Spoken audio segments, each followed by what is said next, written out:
So you have the two kids and you're active in the church. Your career sounds like you were a super successful photographer, journalist. I was a B-lister. What does that mean? I was never an A-lister. I was never a star. I was always picking up the breadcrumbs from the big players. No, but you told me you did photography for Mercedes-Benz, Land Rover. I did all kinds of fun jobs for all kinds of great clients. Give us a sense for some of the. Drove all through Canada for a week and a half, photographing for Toyota and for ARB, a company from Australia, and photographing for all these off-road magazines. Shot tons and tons of studio product for companies that made winches and shock suspension systems and just all kinds of fun product for the off-road, aftermarket off-road community. Tons of stuff, a company called Warn, W-A-R-N. I photographed their location work and their studio work for years. And had a blast, flipping Jeeps over, getting things muddy, breaking parts, rescuing people from being stuck.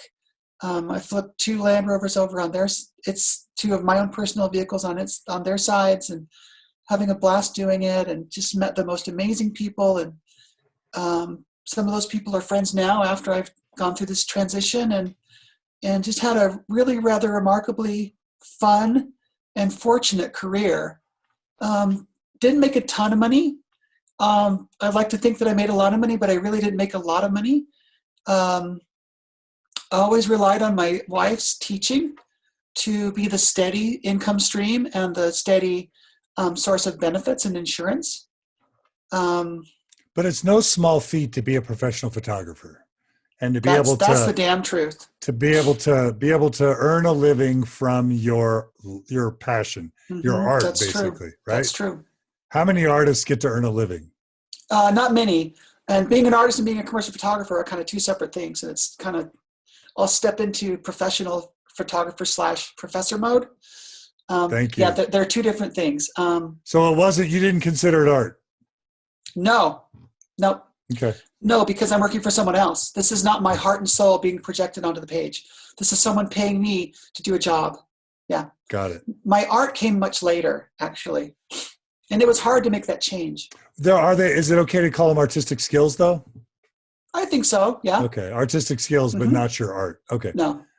And you've already referenced this, but it seems to be a very stereotypically male sort of genre, off-road vehicles, automobiles, that you were kind of involved in, right?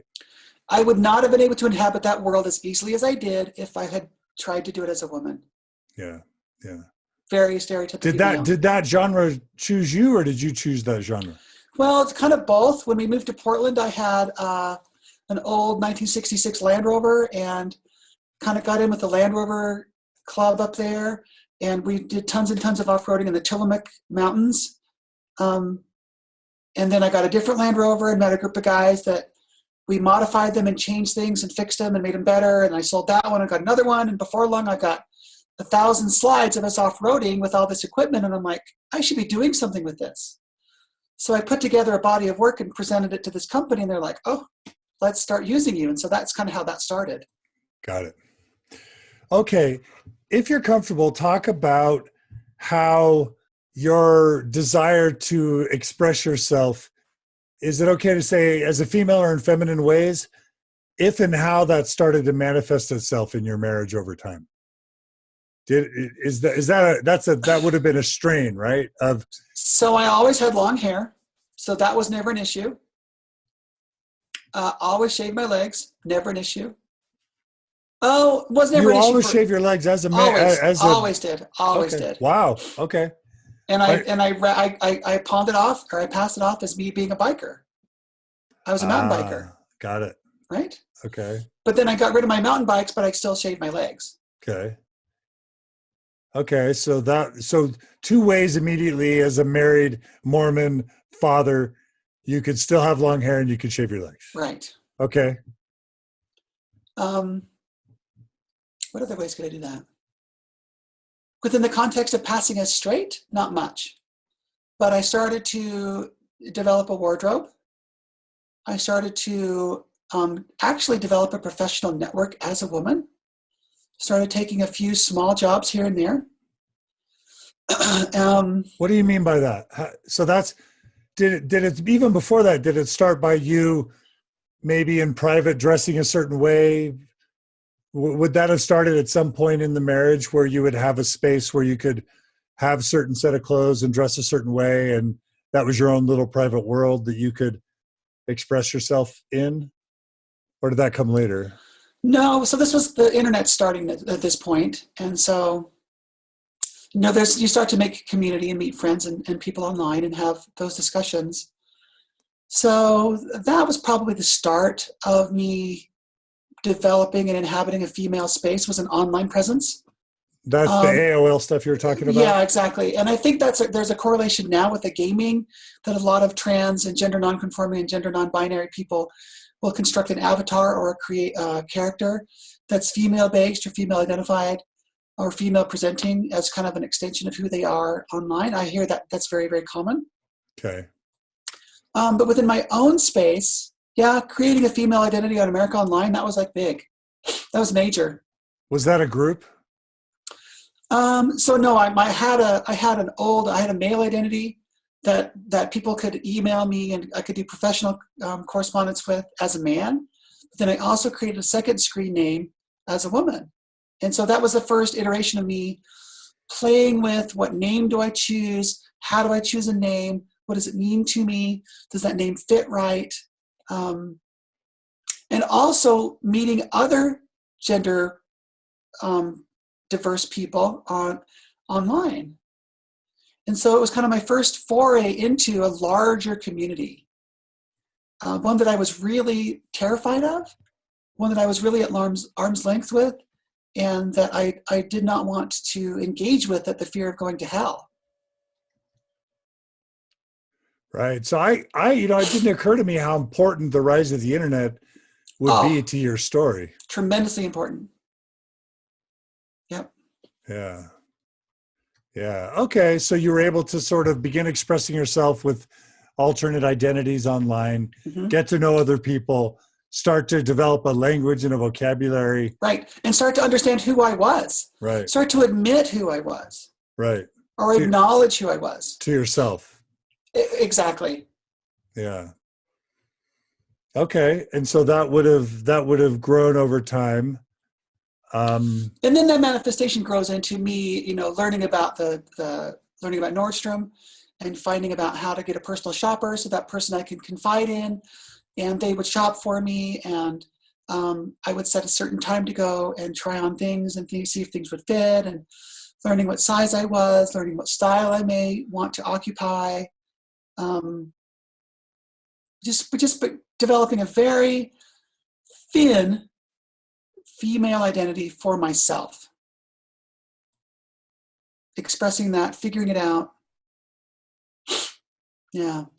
Without your wife really knowing you were doing this, or?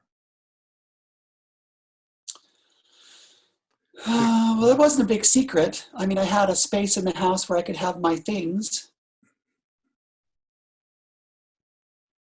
but it wasn't anything that we were like, it was not a giant part of our existence. It was something that I probably, and I think it was something that was quiet. I kept quiet. It was compartmentalized. Very compartmentalized. She knew there was this thing about you, but I'm guessing she probably just ignored it and pretended it wasn't there. Well, and I think in many ways, again, I don't want to tell her story, but I think my sense of it is that she, as long as she didn't see it, she was okay with it. And she had used that language. I think that she felt that it was going away or had gone away, or that this identity was something that could be managed. And so I think for her self-protection too, okay, I'm going to stop there because that's telling her story, not telling my story. But it would make sense if it was just sort of like every marriage probably has those things where you know that there are certain things that aren't ideal or that aren't what you thought or that aren't, but you just kind of focus on with confirmation bias, you focus on the things that you want and that you care about. And we had lots of other things that were that were amazing about our marriage, and we had other things that were issues. And so this underlying issue that's going to blow the volcano up, that underlying issue, we would just keep a lid on it. We would pretend it didn't exist. We wouldn't talk about it. We wouldn't acknowledge it. I would hide it. I would pretend it didn't exist. Yeah, it makes perfect sense. Mm-hmm. But in private, it sounds like in private, you were aware that part of you was growing. It was getting bigger, yes. It was manifesting itself, yeah. And at some point, you're learning how to shop, you're learning your size, you're learning your style. Mm-hmm. You've got a place where you have your clothes. And then I'm guessing there's a point where...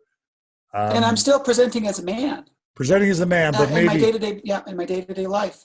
But maybe there would be times in private where you would just go ahead and close the door, lock it, and dress up how you wanted. Is that? So I think it's important to not fetishize it. Yeah. Not that you are, but right. I think it's important for people to understand. What does that mean, and how does someone know when they're doing that? So for years I was like, oh, I'm desperate to just be a crossdresser because I can manage that. Oh, I'm desperate to just be a transvestite because I can manage that. What's the difference between transgender, crossdresser, and transvestite? It depends who you're talking to. Right. What's your understanding of those terms? So the transgender component is very core. It's very, I want to change my entire existence to be a gender that I'm not assigned at birth. It's every facet of my life. I'm willing to give up everything I own, everything I do, everything I am, everything I can possibly become to change to be a different human being, different presentation. Cross-dressing and transvestism are very, very close.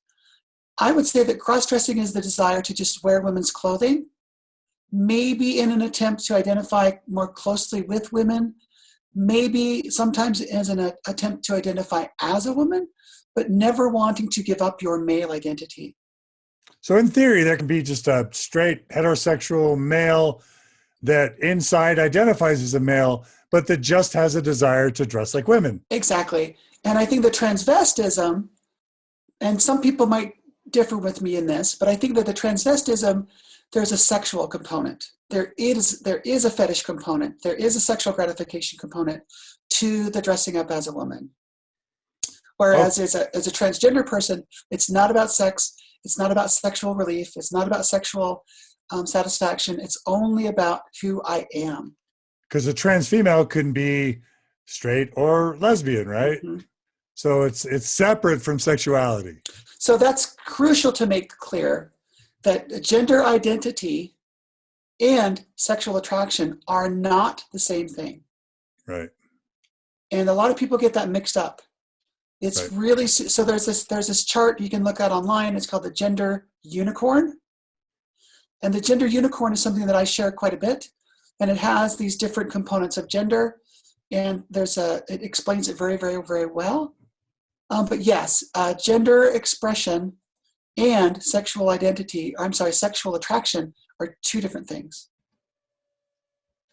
Got it. Okay, very helpful. And so you're saying at the time, there was a point where you were thinking of yourself more as someone who liked to cross-dress than as a trans female. Is that right? No.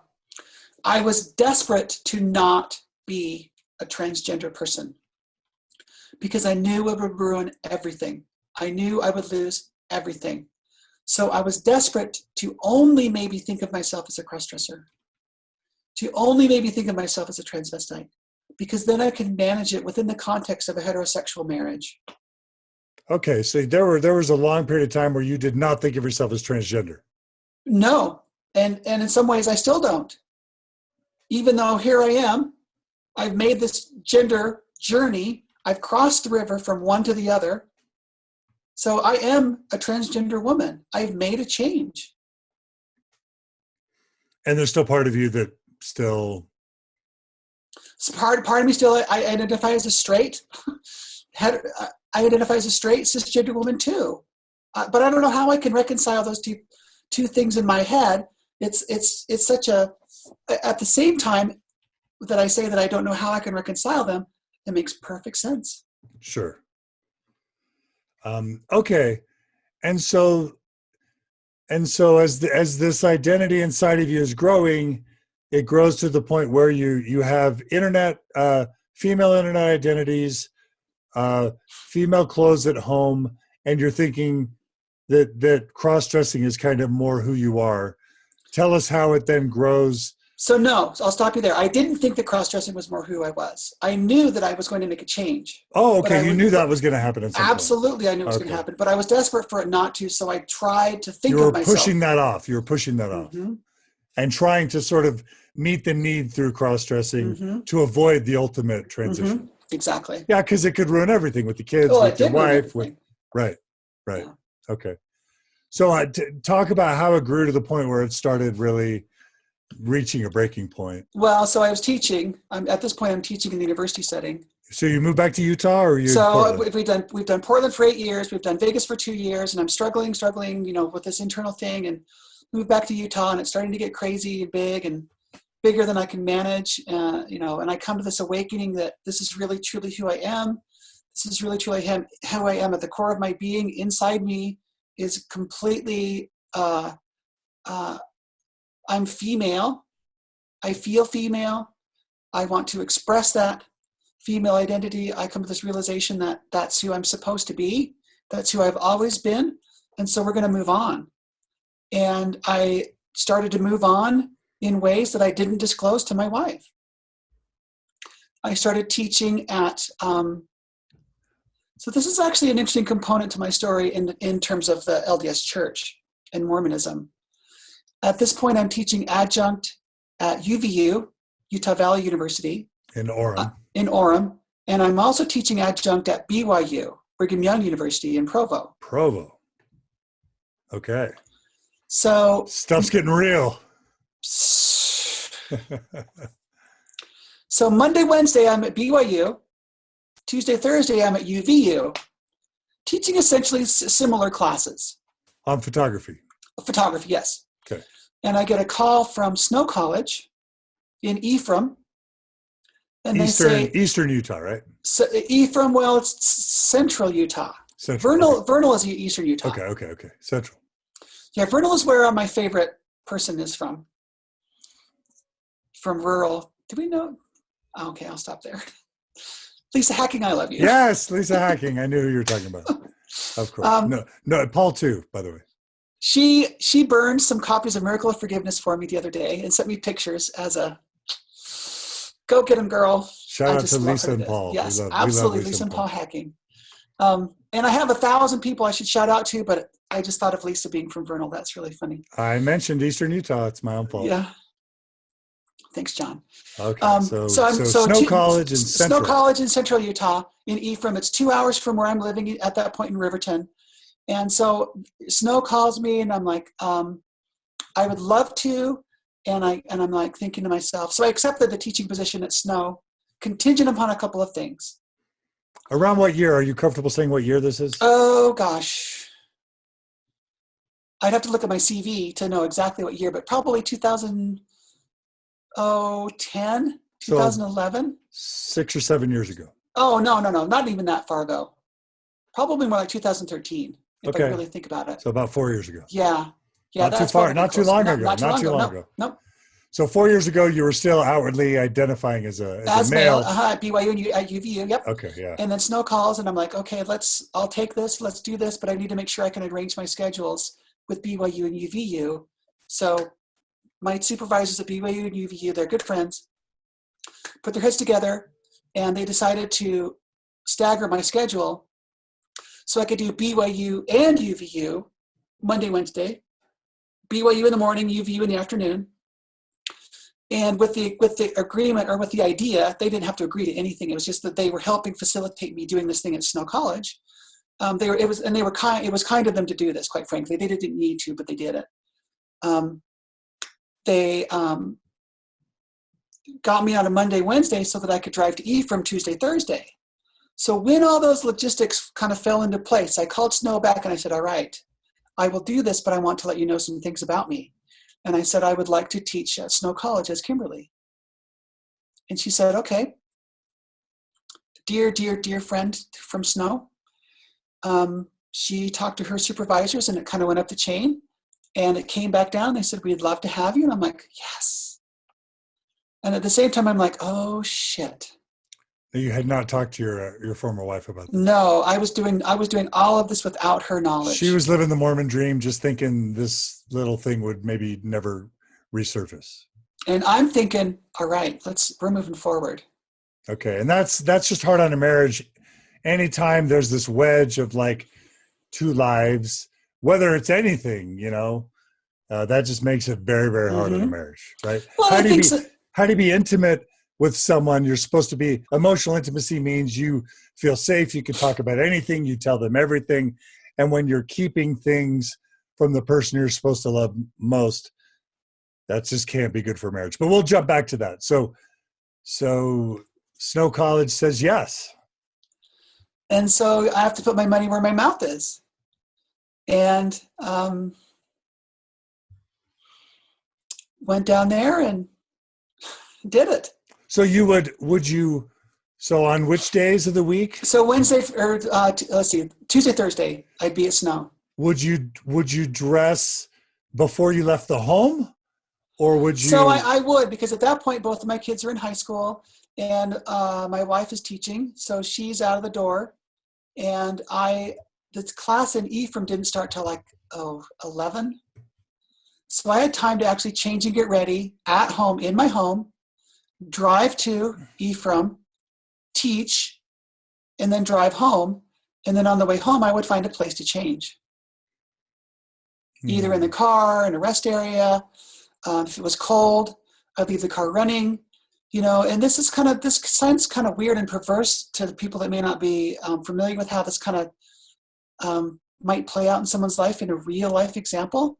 But it was, if I ever had a choice to use a public facility and possibly have it be a problem, or use my own vehicle to change in, I always, always, always defaulted to using my vehicle. In an ironic kind of a twist, that people think that trans people are trying to invade the bathrooms. Trans people are doing everything they can to not invade the bathrooms. To stay away. Mm-hmm. Yeah. Both out of respect to the community at large, but also in protection, self-protection. So I'm just gonna try and put on my empathy cap for a second and just wonder what this must have been like for you emotionally. Schizophrenic. Well, on the one hand, I can imagine you being so excited that for the first time in your life, you get to actually express the gender you've always wanted to express. Right. So on that and do that in a professional setting, which is like even probably an extra level of cool, right? Well, an extra level of validation for myself as a woman and as a professional. Right. So that's doubly powerful. Mm-hmm. And you're scared crapless that your wife and kids might find out. Not to mention my students. Or anyone in Provo Orem, right? Or Ephraim. That they won't know that they'll just, and you're like having to deal with, will I be able to pass off? Will I act appropriately? Which is a whole giant discussion, yeah. Will I give the wrong cues? Will I refer to myself as male in some way, or not answer, to my name when I'm called something? Like, I'm just trying to imagine. And anytime there's this secrecy of like not wanting your wife or kids or students to find out, and it feels dirty and bad. But why would it feel dirty and bad when you're just trying to be your authentic self, and yet you're having to lie and hide and change in your car? But by this point, John, I'd had a lifetime of lying. Right. I'd have a lifetime of being someone else. Sure. So this is like my normal modus operandi. It's just what I do. Right. Yeah. But still, like, it must have been an intense moment for you. Well, it's semester. You did it for one semester? One semester. Okay. And then I taught a summer. Then after that semester, I taught a summer semester at UVU, and I kind of did a soft transition there. I was only teaching one class, and I told them, I said, I'm making a transition. And then the following year, I was offered a full-time lectureship position, and I went in to the department head and told them what I wanted to do, what I was planning on doing, and they were completely supportive. My immediate supervisor, completely supportive. All the faculty at UVU, completely supportive and very discreet and very respectful. And all of my students that knew me from before, because remember, I'd had many of my students in my classroom before. I'm getting them during this transition, and I'm getting them after. I don't know that I had one personal pushback to me, to my face. There was undoubtedly a lot of chatter going on behind my back. If it was negative towards me, I don't know, because I never heard it. So people were very supportive and very discreet and very,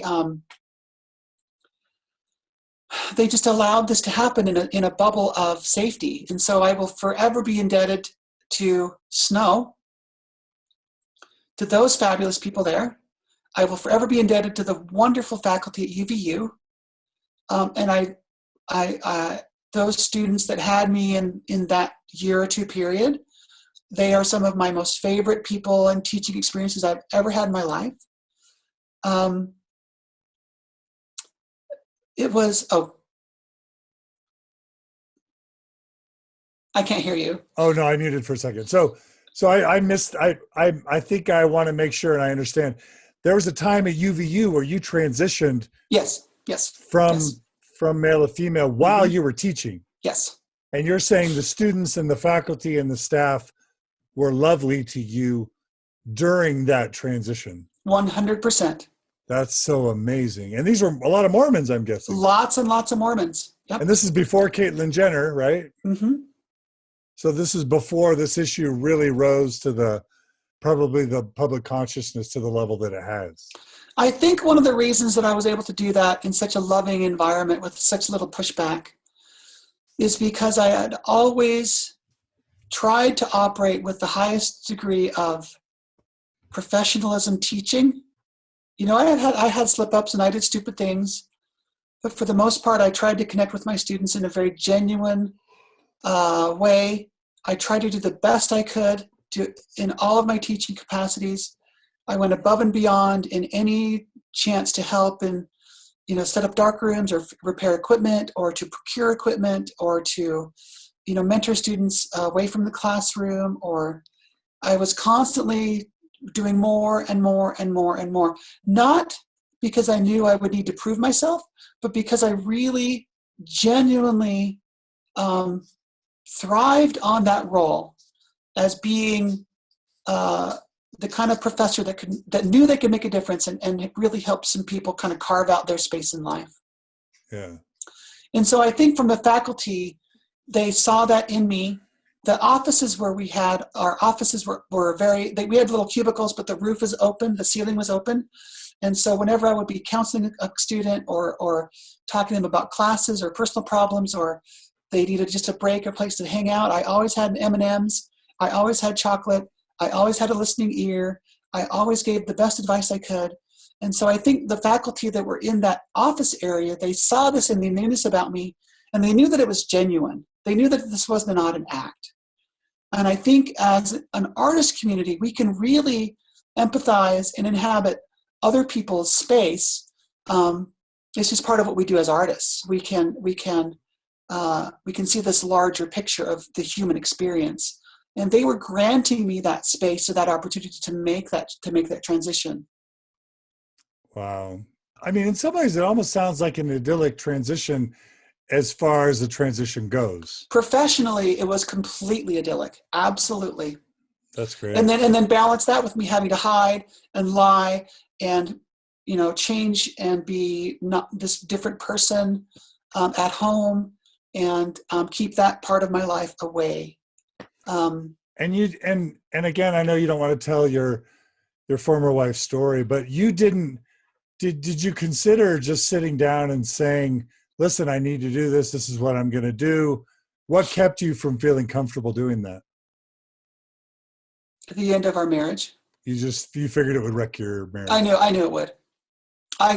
There had been enough language and enough messaging and enough, I had given her enough reasons to distrust me through lying and manipulation and hiding things from her, that I knew that if I was going to do this, that the marriage would be over. I'm trying to be as vulnerable and as honest as I can about my own misbehavior. Of course. Mm-hmm. Yeah. I mean, like I think we noted, you learned to lie from a very, very young age, right? But again, I don't want to justify that. It just became a natural way of being, a natural way of operating. No, I hope this comparison doesn't offend you, but no, not at all. But like a teenage boy in Mormonism, if he's got one of those Nazi bishops that's asking him every 10 minutes if he masturbates, you're not going to just always get the sacrament taken away and have your mission jeopardized. It's a rare kid that's going to want to face that assault, be a disappointment to their parents, be embarrassed in front of their peers, get denied admission, and be viewed as an embarrassment for the ward. So how do most Mormon males, young males in that situation deal with it? They learn to lie, and they just lie to their bishop, right? And so this is one of several instances where, because the church has policies that don't fit certain people's lives and realities, where, we don't, of course, we're all agents of responsibility and we have to maintain ethics wherever we can. But there are instances where an institution almost grooms us to be deceptive as a matter of survival, right? Yeah, I feel like I was groomed to lie. As a matter of survival, right? I certainly was groomed to hide as a function of survival, yes. Yeah. So again, you probably made mistakes, and I'm not trying to justify those. But oh, no. And everyone makes mistakes. Some of the mistakes that I've made have been pretty egregious. And, I don't want to minimize the damage or the harm that some of those things have done. At the same time, I think it's important for people to understand that those lies of either commission or omission happen as a matter of survival. Right. Yeah. Absolutely. Okay. And so how did this come to a head with your former wife? So this is the funniest part about all this. I'm driving to school, and my neighbor pulls up next to me in her car. And she looks over at me, and I'm changed at this point. I'm Kimberly at this point. And she looks over at me, she doesn't recognize me. And I'm like, oh crap. So I put on my sunglasses. And traffic from Riverton to Orem is really kind of busy in the mornings. So we ended up next to each other several times, and I'm like, oh crap. And we actually, when she was going down there for a conference or a symposium or something, and I called her and I just said, you need to know this is what's going on. And she asked me, does your wife know? And I said, yeah, she does. And I told her that she does. I told her that she knew, because I thought that if I told her that my wife knew, that she wouldn't go call her, because she would think, oh, it's no big deal. When in reality, the opposite happened. She went home and she called my wife, my ex-wife, and told her everything. And then I'm confronted with this completely terrible situation that I've lied to my ex-wife. I've lied to our dear, dear, dear family friend, who I still love to death. In fact, her husband was my companion on my mission in an ironic sequence of events. And then I've got the fallout. What do I do now? My secret is out. So tremendous strain on our marriage. Clearly, it's understandable. My ex-wife knows that I've been doing this. You've been doing it for at least a year or two. At least a year, yes. Yeah.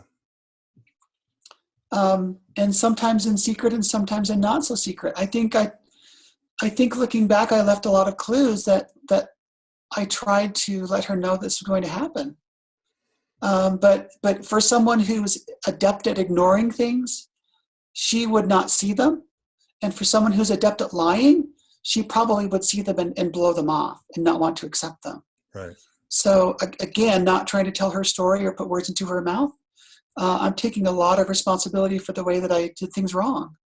Sure. And one of the reasons, quite honestly, that I'm willing to kind of own up to a lot of this shit is I don't think I'm a product of my environment.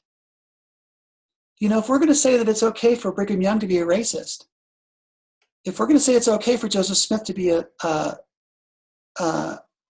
polygamist because he was a product of his times, then I'm going to justify my behavior because I was raised in an environment. Now, I really don't believe that Joseph Smith was I believe that he thought he was doing the right thing,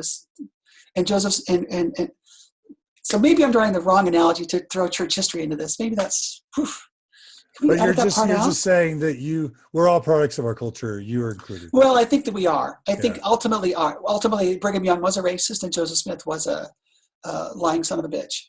Right. He misused his power. That's exactly right. And so to the same degree of accountability that I will hold those people, I will hold myself accountable as well. Sure. Yeah. So when it came to a head, what happened?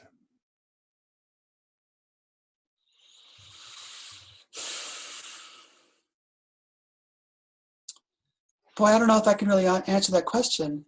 Not out of hesitancy, but kind of out of maybe I don't remember it all clearly. I know that she had talked about getting an attorney. I know that so basically by this point, I'm living downstairs. We're not in the same room anymore. She knows that this change is inevitable. We've seen it coming for a few years now. But at this point, it's really coming to a head. All the lying and the pretense and the hiding, it can't happen anymore. And it's now out there, and people in the ward are seeing me coming and going. She knows I'm coming and going. She knows I've been lying to her. And the school year was coming to an end, and I said, okay, I won't teach anymore as Kimberly. I'll stop doing this. And what that meant to me, and this is interesting, going back to kind of this idea of becoming better people, improving ourselves, it also shut down the communication channels in our marriage completely. We did not talk about anything like this ever again. She knew where she was at. She knew where I was at. I knew where she was at. And I knew where I was at. And the communication, we felt that the communication would serve no good. So we both just shut down. And at that point, I think that we both knew that there was no rescuing the situation. If I could have interviewed you at the time and asked you this question, what would you have said? If I could have said, Kimberly, do you want to remain married to your current wife? If you could, if she could have a change of heart, if she could theologically and morally accept this, and if she could love a woman, what would your answer been? Hell yes. Sign me up. You wanted to stay married? Oh, absolutely. Yeah. Okay, so you wanted to stay married. You were still in love. Still am. Still are. But that puts her in a really super awkward position of responding to that question or that statement by saying, if you love me enough, why did you keep doing this? So that would be the honest answer from the spouse. If you wanted to remain married, if you loved me that much, if you knew you were going to give up everything, why go ahead and do it anyway? And then the trans or the intersex person that needs to make a change will respond by saying, I saw no other option. That's how real this is. That's how strong this is. Was there a breaking point for you before you decided to start publicly transitioning where you felt like it wasn't sustainable? Like I'm sure that trans kids, trans youth, trans adults, there's probably a higher prevalence of suicidal ideation. I don't know that, but I'm guessing that might be true. Is there a sense where you just can't hide any longer, or it might get really dangerous? So having been working with the Mama Dragons at this point, and knowing issues about trans suicide and LGBT suicide and heightened risk, and becoming very familiar with Caitlin Ryan's work at this point, and being able to self-regulate well enough, I knew that suicide was really not a place I wanted to go. I could see that my life was kind of developing in kind of a different purpose. And so I didn't want to end that possibility prematurely by entertaining thoughts of suicide. And so having a reason to live was super important. Having this project, I talk about this book with my Mama Dragons, and I say, this book saved my life. That project did save my life. And in that regard, it's a suicide prevention effort starting with me. It prevented my suicide. Right.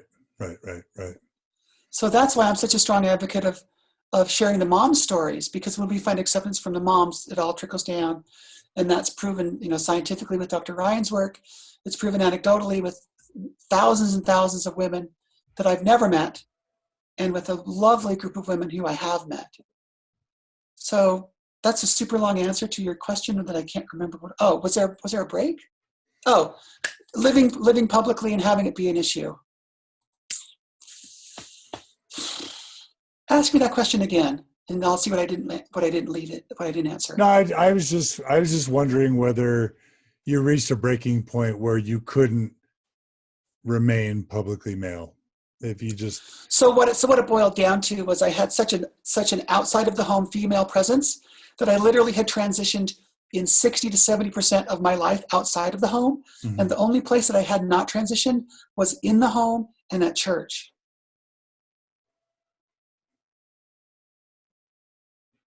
So the majority of the time, I'm teaching, I'm exhibiting, I'm publishing, I'm getting work.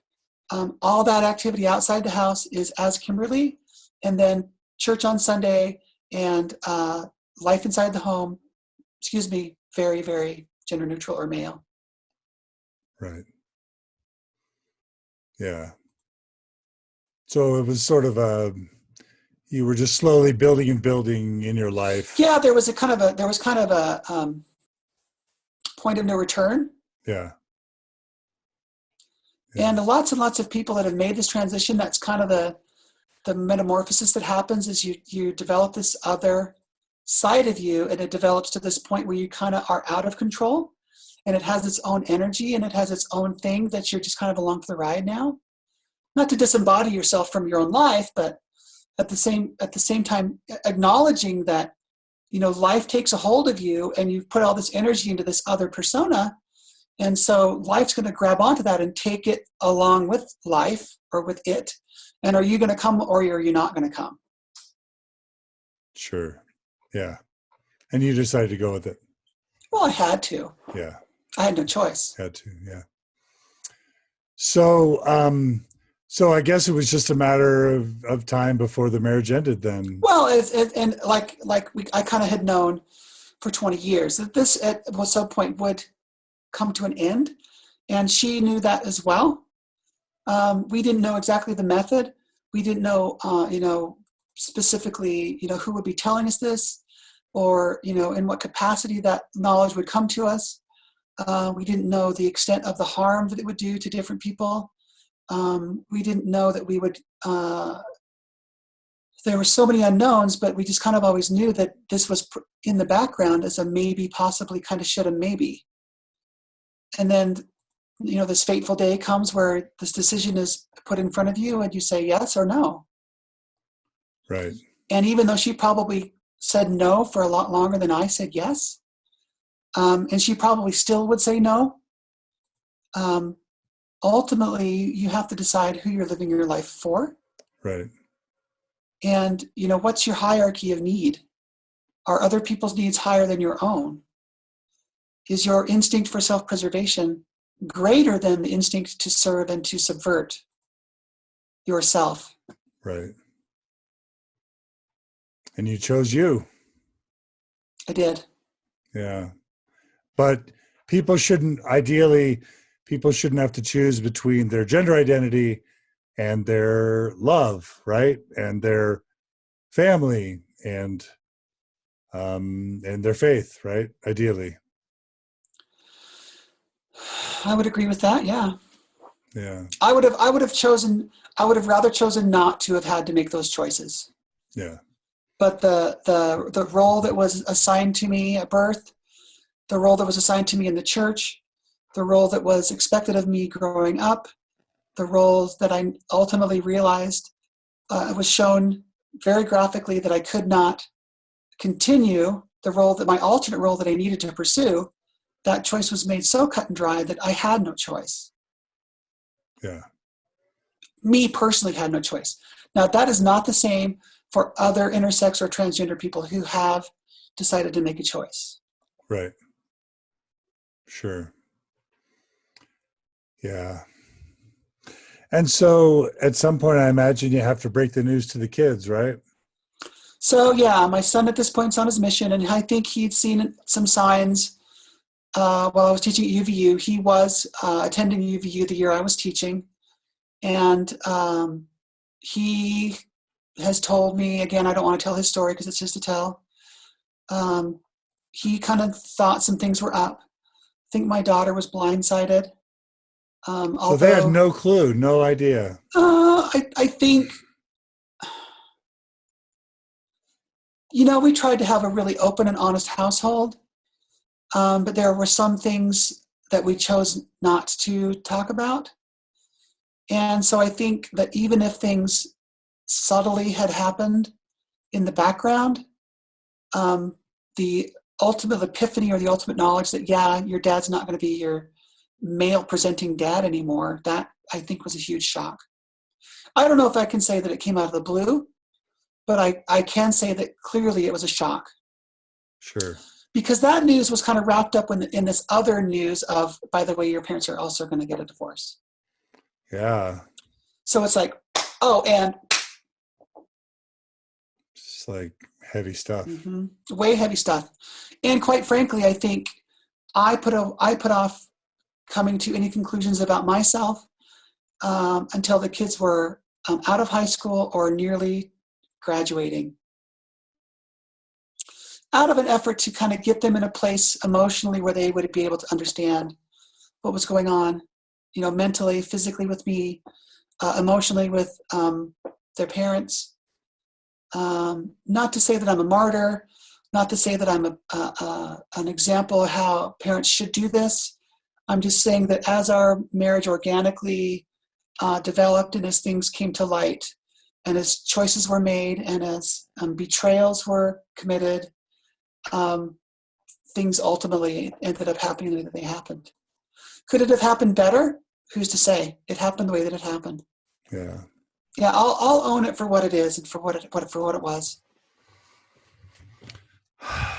And so to choose you lost the marriage to the love of your life, and you had to disrupt the lives of your kids. And that must have been terribly difficult. Still is terribly difficult. Every day it's terribly difficult. Every day it's a nightmare that I gave up. Now, I hate to engage in what we call the oppression Olympics, because ultimately nobody wins that oppression Olympics. But my list is long of things I willingly gave up and things that were taken away from me. My list is very long. And not for the sake of trying to brag, but just for the sake of having people understand. Maybe can you talk about some of those things just so we can understand what you mean? Well, growing up as a straight white man with education and means, you give up all that. Privilege, white straight male privilege. Now, there are some people that say that transgender people have no male privilege, but I feel like I was a recipient of a great deal of privilege. Whether we call that male privilege or not, it doesn't matter to me. I know that I gave up a lot of privilege. I was in elders quorum presidencies. I served I had all the callings that had all the power in the church. Gave all that up. Gave up my career as an educator when my ex-wife told me not to teach anymore. And so just to rewind just a bit, when she told me not to teach as Kimberly anymore, I chose not to teach anymore. That was my answer. Even though you were separating or divorcing? Mm-hmm. Even though I knew that was happening, I knew that I needed at least a year or 9 months to wrap some things up. So in order to buy me some time, I just chose not to teach. In the meanwhile, I did actually start substitute teaching in the Jordan school, or in the what school district was I in? Jordan School District. I was subbing in the Jordan School District. Right. And I loved subbing elementary school. Those kids are great. Right. It reminded me of raising my own kids. But you love being an adjunct teacher at a university. Absolutely. I loved, yeah. So that would have been a big sacrifice for you. And it was a big sacrifice. So you gave up your career, you gave up your white, straight, male privilege. Gave up my home, inside my home was my studio and my darkroom. So now I can no longer, I'm a film photographer, so I can't do that. You develop. I shoot and develop my own film and make my own prints. So I need a darkroom, a large, well-equipped darkroom to do that. And when we sold the house, that all went into storage.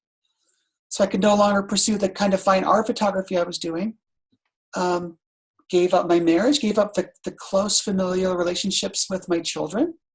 Even though we're super close now, there was a giant rift where I didn't speak with them for weeks. And that's their process to go through. And so I don't want to demand any kind of performance on their part. It's their journey, and I have to honor that. Yeah, just imagine as a kid being told, your dad is now transitioning. Yeah. I mean, that would be incredibly difficult for a kid. So I honor their path in life and in spirituality. Both of my children are still active in the church. My son finished his mission honorably. My daughter's preparing to go on her mission to New York. And I can't tell you how thrilled I am that they are turning into the kinds of people that we raised. I raised them to be these people. I raised them to want to serve. I raised them to want to improve themselves in a gospel or a spiritual setting. So, in some ways, you raised them to believe the LDS Church was true, and that the LDS prophets spoke with God, and that their policies were gospel. That language never occupied our home. But that's what they're going to pick up. But implicitly, by taking them to church every Sunday, yes, absolutely. And so in that sense, that's going to be a dynamic, right?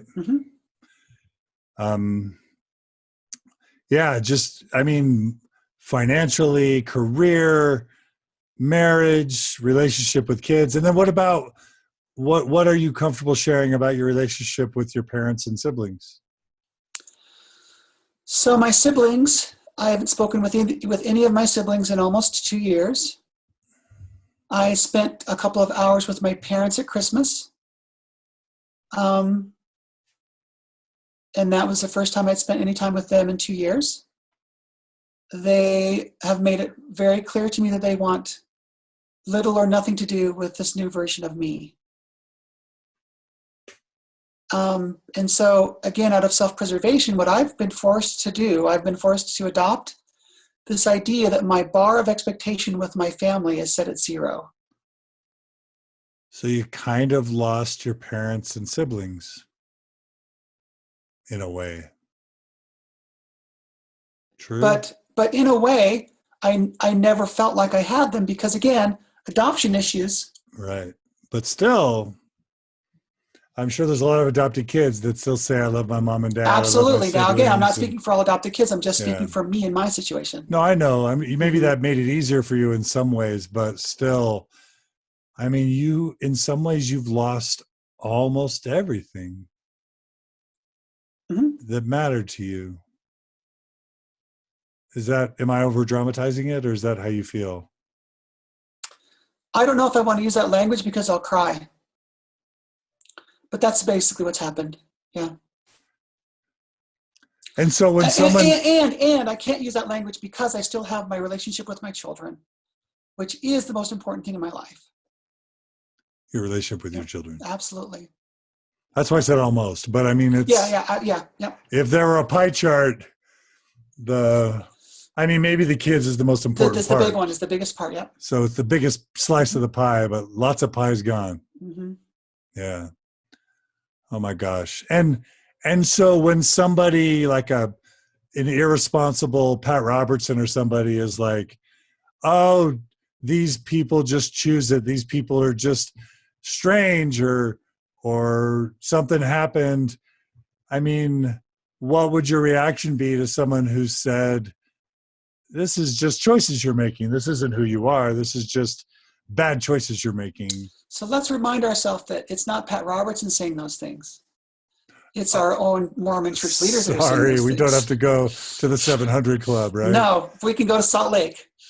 And so when really invalidating things are said that might imply that you would just choose to do this to yourself, what would your reaction be? They don't have any comprehension what that statement means within the context of a real person's lived life, their lived experience. That statement is made out of ignorance and arrogance, and it holds no water with me. Again, radical patience, holding space for people that are uneducated, That are products of their time and unwilling to become more educated. Yeah. Now, don't get me wrong. I wake up every day raging to the core of who I am. And I rage all day long. And I go to bed raging, seething with anger at so many things. But I take that and I'm channeling that energy into other things that will make the world better.